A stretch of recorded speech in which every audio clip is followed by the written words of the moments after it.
Such a great question that Jesus poses here. When the messengers of John the Baptist have just left, Jesus turns to those present who have come out to the desert and he asks, he says, why did you come out to the desert?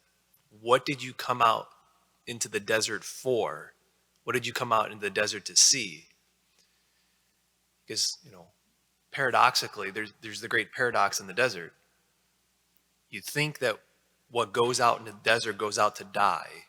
What's in the desert dies. But it's what goes out in the desert actually is where one receives.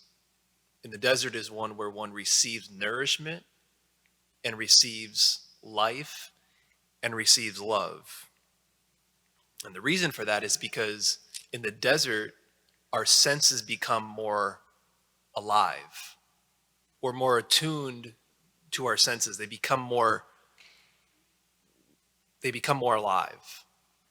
When we're in the barren desert, we're able to notice our senses more. And yesterday we talked about the unmet desires that we have and bringing those unmet desires to the cross. When are we more attuned to our unmet desires?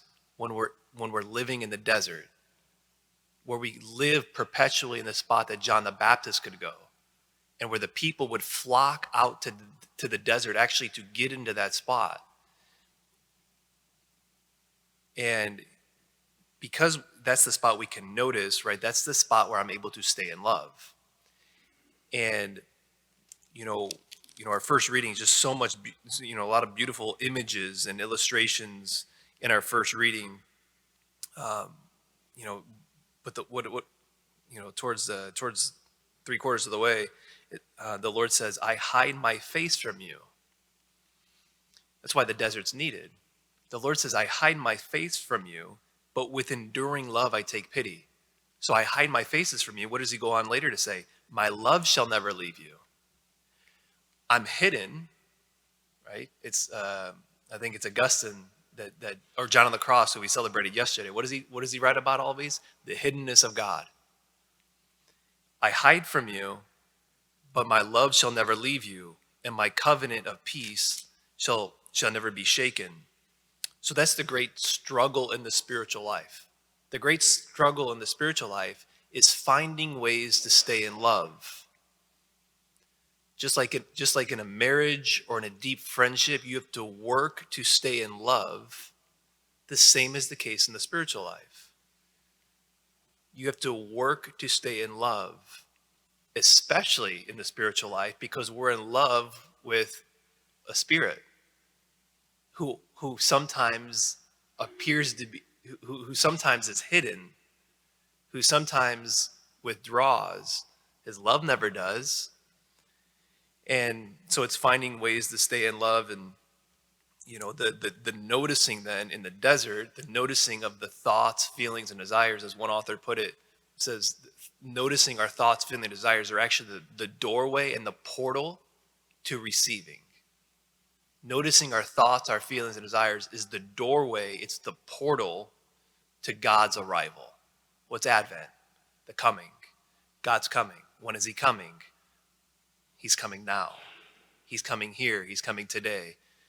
But we can pass through that. We oftentimes today don't live in the surrounding of the desert, which means our senses are subdued. I don't notice my thoughts, my feelings, desires as much.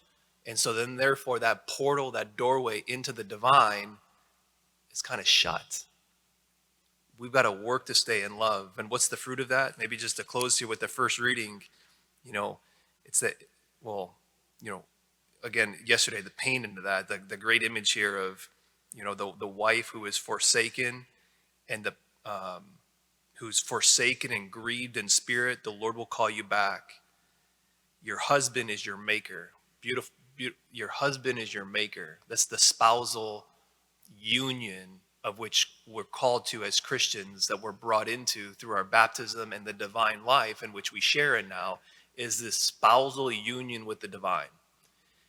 And the fruit of that, maybe just to close, is to say, in the beginning of this, the image of Isaiah here, verse 4 says, enlarge the space for your tent.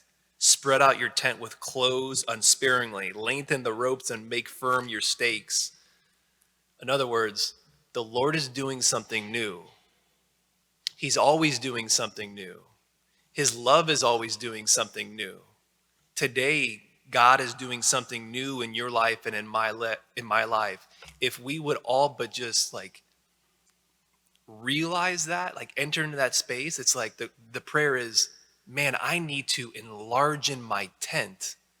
I need to move the stakes out more, extend the ropes, because God's love is there's an abundance to God, overabundance to God. As we said yesterday, he's the fulfillment of all desires.